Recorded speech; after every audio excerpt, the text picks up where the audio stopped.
साथियों, बेहद खुशी का क्षण है क्योंकि सीबीआई ने जो बेल कैंसिलेशन की पिटीशन दायर की थी उसे माननीय कोर्ट ने खारिज कर दिया। अभी डिटेल ऑर्डर नहीं आया है, डिटेल ऑर्डर आएगा तो फिर इस पर हम आपसे विस्तार से बात करेंगे। लेकिन ये बहुत राहत और खुशी का क्षण है।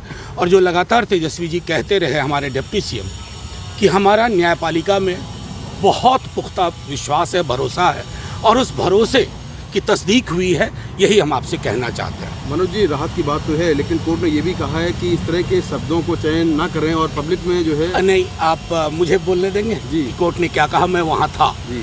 कहा कि आप बेहद रिस्पॉन्सिबल पोजीशन पे हैं, आपके शब्दों को कोई गलत इंटरप्रेट भी कर सकता है, तो उसको मैं समझता हूँ कि वो तो किसी के लिए भी लागू होता है, आपके लिए, मेरे लिए, कि जब हम शब्दों के का चयन करें तो वो कहीं से भी सिर्फ इंगित किया कि आप रिस्पॉन्सिबल पोजीशन पे हैं, आपके शब्दों का कोई गलत मायने भी लगा सकता है, बस बात वही करनी थी। नमस्कार, आप देख रहे हैं गणादेश लाइव और मैं हूं आपके साथ मुकेश सिंह जयतेश। बिहार के उप मुख्यमंत्री तेजस्वी यादव कई मामलों में सीबीआई और ईडी के रडार पर हैं।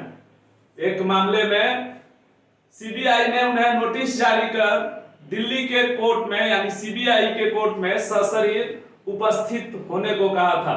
और इसी क्रम में बिहार के उप मुख्यमंत्री तेजस्वी यादव पटना एयरपोर्ट पर पहुंचे और वहां से दिल्ली के लिए गए। इस दौरान उन्होंने संवाददाताओं से बातचीत करते हुए कहा कि केंद्र में जब तक बीजेपी की सरकार रहेगी ऐसा होता रहेगा।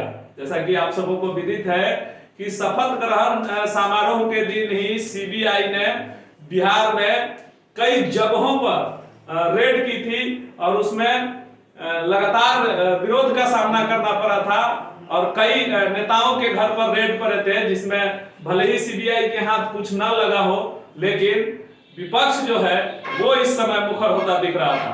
बहरहाल दिल्ली में सीबीआई के अदालत में पेशी के दौरान बिहार के उप मुख्यमंत्री तेजस्वी यादव को जमानत मिल गई है, उनकी जमानत रद्द नहीं की गई है, लेकिन सीबीआई कोर्ट ने उन्हें अपने बयानों पर नियंत्रण रखने की हिदायत दी है।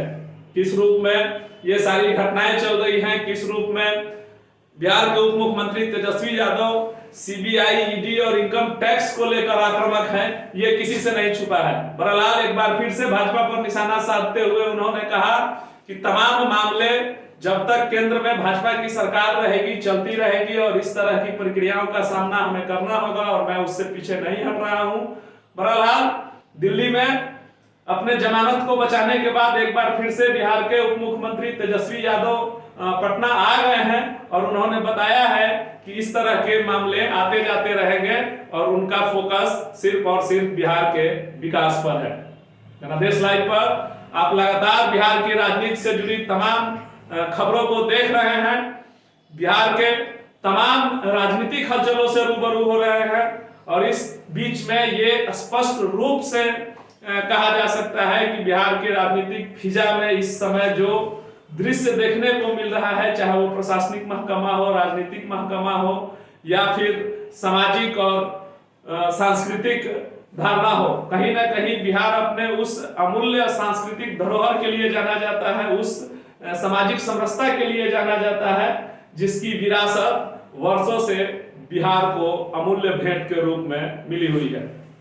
आप सबों का प्यार, स्नेह और दुलार के लिए बहुत बहुत आभार। देखते रहिए गणादेश लाइव, आपकी ताकत, आपका संदेश।